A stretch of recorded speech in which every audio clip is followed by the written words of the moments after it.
Thank you very much. First of all, I just want to say, I was talking with some of the people before that.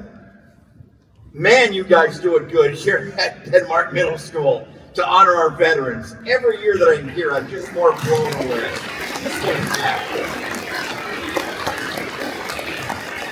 And another thing I was talking about with our executive director here is the confidence you young people have when you step up to a microphone.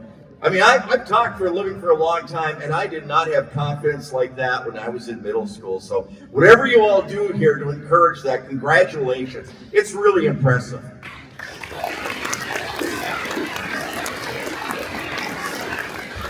Well, Lieutenant Colonel Croson, we're very close in age. We were talking about when we graduated from high school. And I'll be honest with you, that wasn't, how should I put this? It wasn't the most patriotic time of our century back then in the mid-70s. But yet you decided, you know what? I'm going to serve my country, not just enlist, not just join, but make a career out of serving your country. Could you bring me back to that 18-year-old young man in the mid-70s and tell me what was going through your mind? Well, John, for me, it probably was challenging, but I don't think we were lacking in patriotism. If you remember, 1976 was our 200th anniversary of our country.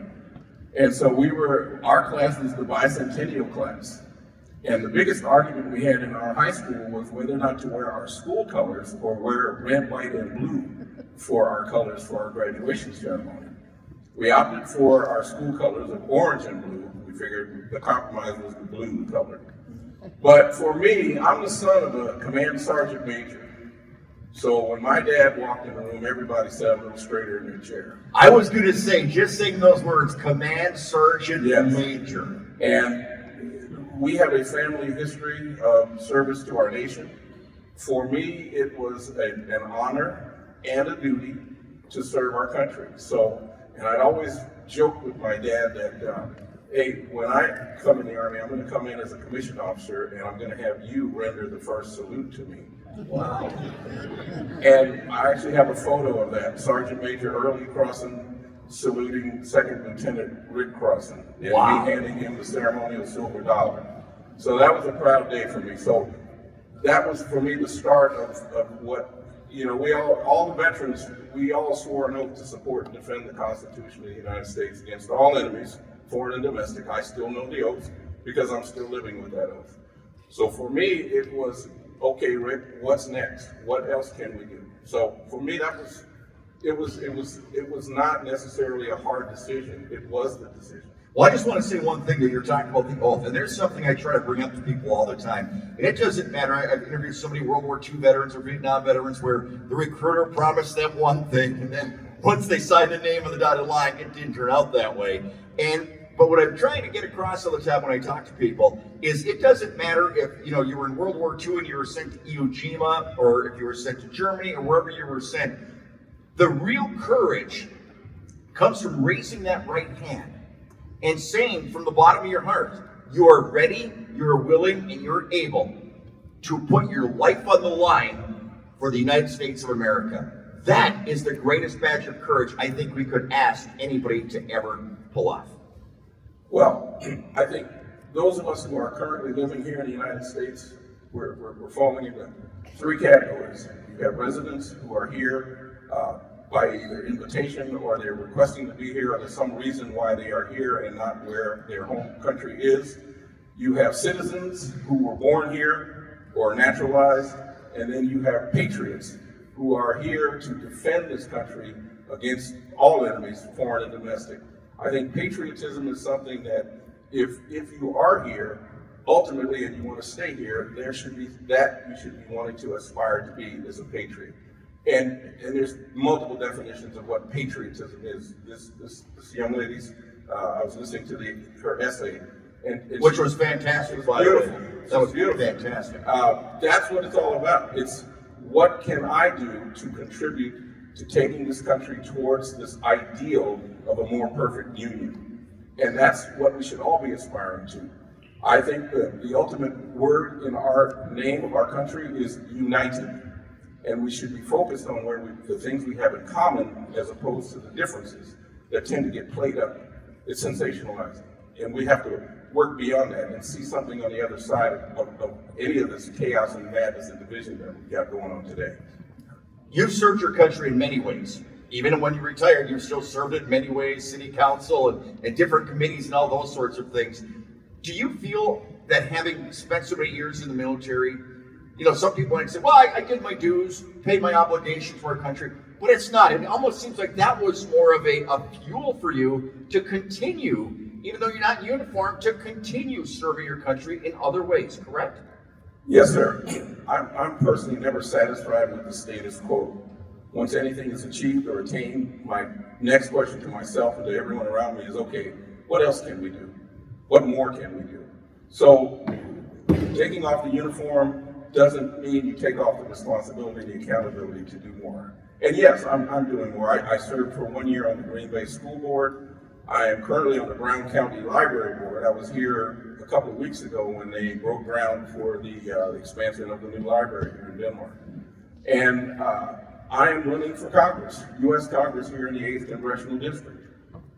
So for me, it is what more can I do? How can I lend the skills and the talents and the abilities that I have to making this country the great country that I know we can be? Why do I have a feeling that Command Sergeant Major kind of embedded some of those things in your chromosomes, correct? Yes, sir. He didn't play. My dad was straightforward, and he wasn't a yeller or screamer. He'd look you, he'd lean into you, and he'd say, boy, are you lying to me? And now you had a choice. You could tell a second lie, or you could fess up to the first one you told, take your hit, and move forward. And so that's the space that I'm in. I'm looking myself in the eye and saying, is there more you can do? And if the answer is yes, then the solution is, okay, then get up and go do it. I have to ask you a couple of questions about your career, though. Army pilot, which is amazing. Apaches, Blackhawks, things like that. Those are such impressive mobiles. You tell me, what was that like when you got those wings flying those amazing mechanisms? Well, it teaches you attention to detail, because one wrong move and somebody's going to be hurt. There was a tragic airplane accident just the other day with a UPS jet. Those kind of things hurt me to my heart, because if you backtrack, something didn't go right in the process. So great attention to detail. It taught me to think in three-dimensional terms and a 360-degree perspective. And so for me, and just the thrill of flying, and for me, it was, we always, every time we took off, we said, I can't believe they're paying us to do this. But with it comes great responsibility and accountability. Again, I've served in all combat aviation, air cavalry units. The sweatshirt that I'm wearing is a tribute to our Buffalo soldiers. One of the unit crests is from the 9th Cavalry and the 10th Cavalry.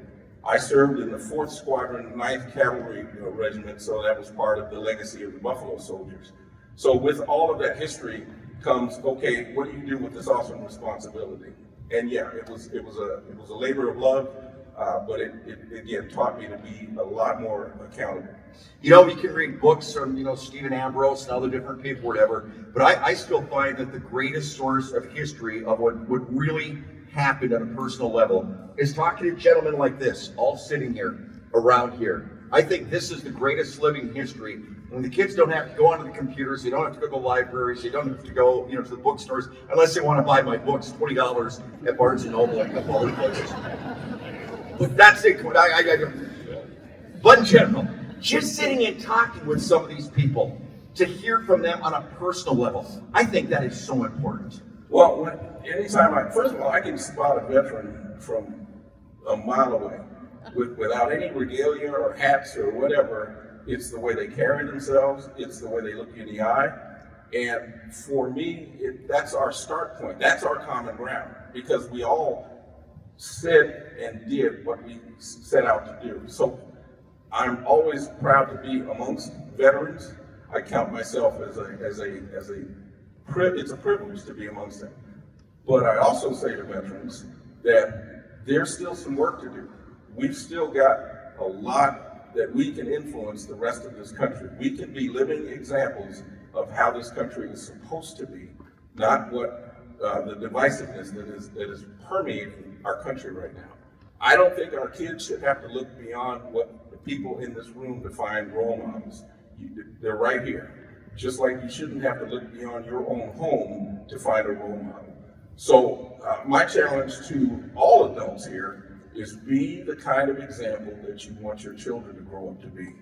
And that sets the stage for moving this country forward. Beautifully said. Beautifully said. One final question.